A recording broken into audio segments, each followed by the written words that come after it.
بسم الله الرحمن الرحيم.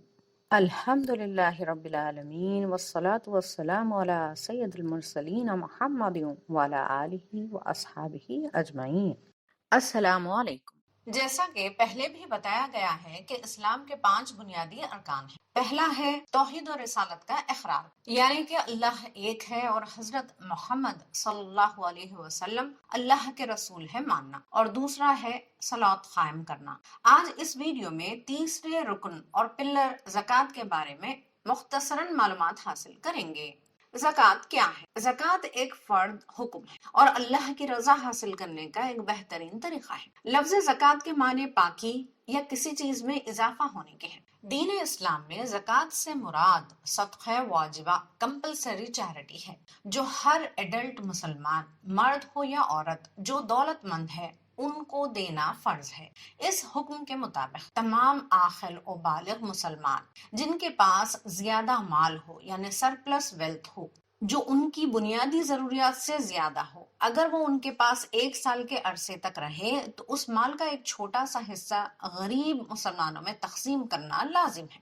اسی کو زکوٰۃ کہتے ہیں اور یہ سال میں 1 مرتبہ دینا ضروری ہے۔ زیادہ مال یعنی سرپلس ویلتھ سے مراد پیسہ یا وہ چیزیں جو مال و دولت کی ویلیو رکھتی ہیں، جیسے کہ سونا، چاندی، جائیداد وغیرہ، جو زندگی گزارنے کے ان کی بنیادی ضروریات سے زیادہ ہوں۔ سرپلس ویلتھ کی چند مثالیں ہیں سونے چاندی کے زیور یا سونے چاندی سے بنی کوئی بھی چیز۔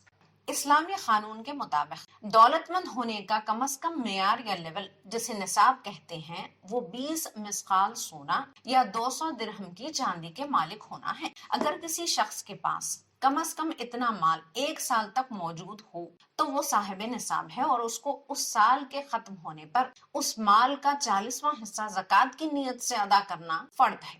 مال چاہے کسی بھی قسم کا ہو، جیسے بزنس گڈز ہو یا سونے چاندی کے زیور ہو یا انویسٹمنٹس ہو یا زمین یا جائیداد جو ایکسٹرا انکم یا بزنس کے لیے خریدی گئی ہو، اگر ان کی قیمت سونے یا چاندی کے نصاب کے برابر ہو تو ہر سال ان کی جملہ قیمت کا 40واں حصہ زکوٰۃ کے طور پر دینا ضروری ہے۔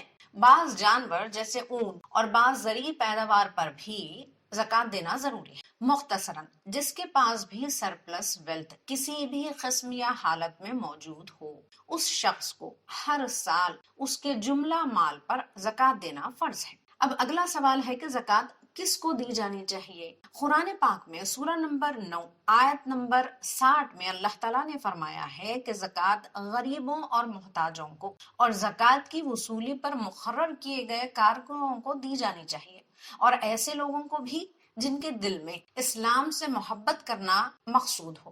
ان کے علاوہ لوگوں کا قرض اتارنے اور غلامی کے بندھن سے انہیں آزاد کرنے کے لیے بھی زکوٰۃ خرچ کی جانی چاہیے، اور زکوٰۃ اللہ کی راہ میں محنت کرنے والوں اور مسافروں کو بھی دی جانی چاہیے۔ چلیے اب زکوٰۃ کی اہمیت اور فائدے کے بارے میں جانتے ہیں۔ زکوٰۃ اسلام کا ایک اہم پلر ہے، یہ ہمارے ایمان کا ایک اہم حصہ ہے۔ ہر مسلمان کو اپنے دل سے یقین کرنا اور زبان سے کہنا لازم ہے کہ زکوٰۃ ایک فرض حکم ہے، اور ہر مسلمان جو کم از کم اتنا مال رکھتا ہو جو ہمارے رسول صلی اللہ علیہ وسلم نے بیان فرمایا ہے تو اس کو زکوٰۃ ادا کرنا لازم ہے۔ جو لوگ اس بات پر یقین نہیں رکھتے یا اس کا زبان سے اقرار نہیں کرتے کہ زکوٰۃ فرض حکم ہے تو وہ مسلمان نہیں ہوں گے۔ زکوٰۃ دینا اتنا ضروری ہے کہ اللہ تعالیٰ نے قرآن پاک میں 32 جگہوں پر زکوٰۃ ادا کرنے کا حکم صلوات کے ساتھ اکٹھا دیا ہے۔ اس کے علاوہ کئی احادیث بھی موجود ہیں جو زکوٰۃ کی تفصیلات بیان کرتی ہیں۔ زکوٰۃ ادا کرنے کے بہت زیادہ اور ان گنت فائدے ہیں۔ جو زکوٰۃ ادا کرتے ہیں وہ اللہ کی رحمتیں اور مغفرت حاصل کرتے ہیں۔ مثال کے طور پر سورہ نمبر 7 آیت نمبر 156 میں اور سورہ نمبر 9 آیت نمبر 103 میں اللہ تعالیٰ فرماتا ہے کہ زکوٰۃ ادا کرنے والوں کے گناہ معاف کیے جاتے ہیں اور ان پر اللہ کی رحمتیں اور برکتیں نازل ہوتی ہیں۔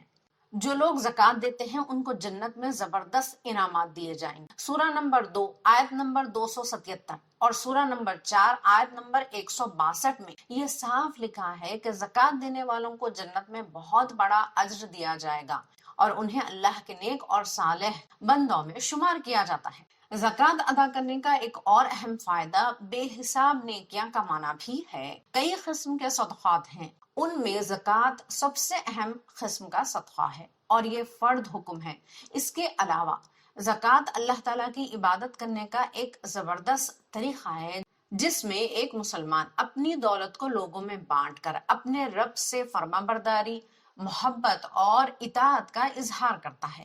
اس طرح جو لوگ زکوٰۃ دیتے ہیں ان کو بہت زیادہ نیکیاں دی جاتی ہیں۔ کیا آپ جانتے ہیں کہ زکوٰۃ ادا نہ کرنے پر بڑی خطرناک سزائیں مقرر ہیں؟ جیسا کہ سورہ نمبر 3 آیت 180 میں اللہ تعالیٰ نے فرمایا ہے کہ قیامت کے دن ایسے لوگوں کی دولت ان کی گردنوں میں توق کی طرح پہنائی جائے گی۔ ہمارے رسول صلی اللہ علیہ وسلم نے اس کی تفصیل احادیث میں بیان کی ہے۔ مثال کے طور پر ایک حدیث شریف میں آیا ہے کہ ان کی دولت ایک خطرناک زہریلا سانپ بن کر ان کی گردن کا گھیراؤ کرے گا اور ان کے گال کاٹے گا۔ ایک اور حدیث شریف میں یہ صاف بیان کیا گیا ہے کہ قیامت کے دن جس مال پر زکوٰۃ نہ دی گئی ہو وہ ایک بڑے زہریلے سانپ کی شکل میں اپنے مالک کے سامنے آئے گا اور وہ اپنے مالک کا پیچھا کر کے اس کو نگل جائے گا۔ وہ لوگ جنہوں نے اپنے اونٹوں کی زکوٰۃ نہ دی ہو تو ان کے وہی اونٹ ان کو ماریں گے۔ ان احادیث سے معلوم ہوتا ہے کہ ہم سبھی کو بہت چوکنا اور آگاہ ہونا چاہیے۔ وہ تمام لوگ جو زکوٰۃ نہیں دیتے ان کا آخرت کی زندگی میں برا حشر ہو سکتا ہے۔ اسی لیے ہم سب کو چاہیے کہ ہم ہر سال اپنے مال کا حساب لگائیں اور زکوٰۃ کو دل سے پابندی کے ساتھ اللہ کی رضا حاصل کرنے کی نیت سے ادا کریں۔ اللہ ہم سب کے سبھی عمل صالح قبول فرمائے، آمین۔